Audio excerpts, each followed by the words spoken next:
কালকে আমরা দেখলাম এর আগের দিন দেখলাম অ্যাডলক খান ডান্স পারফর্ম করেছে, কেমন লেগেছে এবং শ্বাসটা কেমন লেগেছে এবং পোশাক কেমন লেগেছে? আসলে নো টপিকস, আমি এই ব্যাপারে কোনো কথা বলতে চাই না। আপনাদের সাথেই তো কাজ করে, আপনি তার আমি আসলে এই ব্যাপারে কোনো কথা বলতে চাই না। নেক্সট কোনো কোশ্চেন। তার সাথে সম্পর্ক আছে কিনা আমি প্লিজ এই ব্যাপারে কোনো কথাই বলতে চাচ্ছি না। আমি প্লিজ অন্য কোনো ব্যাপারে একটু কথা বলুন। আমরা মধ্যে দেখতে পাচ্ছি এবং আন্টিও দেখতে পাচ্ছি, এইটার আসলে বিশেষত্ব কি? হ্যাঁ, আজকে আমি একটা ঘড়ি পরেছি, একটু ডিফারেন্ট হয়তোবা। আর এই তো সাথে জাস্ট এটা একটু করলাম, এটার সাথে এটা মনে হয় চিনবেন আপনারা। সো সো এগুলো সব মেটালের। এইগুলো তো আমরা সচরাচর মেয়েদের পড়তে দেখি।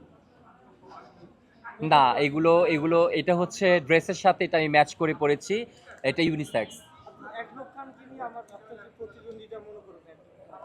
কখনোই না। আর আমি টপিক্সে কোনো কথা বলতে চাই না, কোনো দিনই ভাবি না। আর আমি এদের সম্বন্ধে কোনো ধরনের টপিক্সই বলতে চাই না। আমি আমাকে আমার মতো করে বলতে দেন। আমাকে আমাকে আমি কি পড়ে এসেছি এটা বলতে দেন।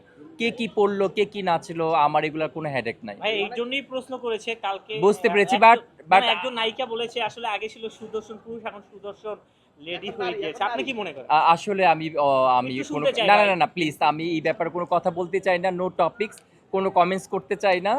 তার আমি সাথে কি আপনার ঝগড়া, তার বিষয়ে না কথা না বলতে না না চান? না না, যার যার জায়গায় শেষে, কিন্তু এই নিয়ে আমি কোনো কথা বলতে চাই না, কোনো কিছু করতে চাই না। আপনারা আমার কি জিনিসগুলো আছে বা আমি যে নিউজটা আপনাদের জানাতে চাই সেটা আমি বলে দেই।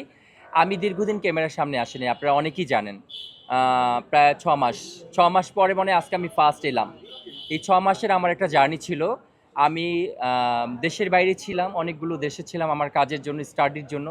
তারপর আমি মহারাষ্ট্রে, ইন্ডিয়াতে ছিলাম, যেখান থেকে আমি প্রেজেন্ট ট্রেনিং নিয়ে এসেছি। আমাদের বাংলাদেশ থেকে মেয়েরা প্রেজেন্ট করার জন্য দেশের বাইরে যায়।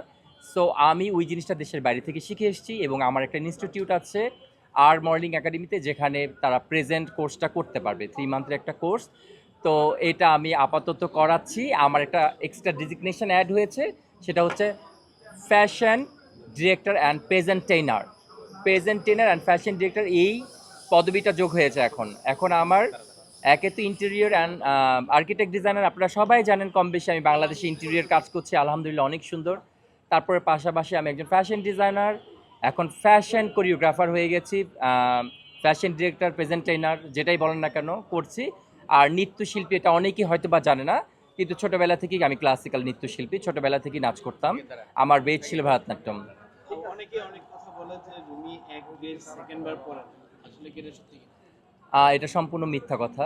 এক ড্রেস অনেকবার পরা হয়, কিন্তু একই প্রোগ্রামে পরি না। একই একই ড্রেস হয়তো বা একই প্রোগ্রামে পরি না, কিন্তু অন্য প্রোগ্রামে পরা হয়।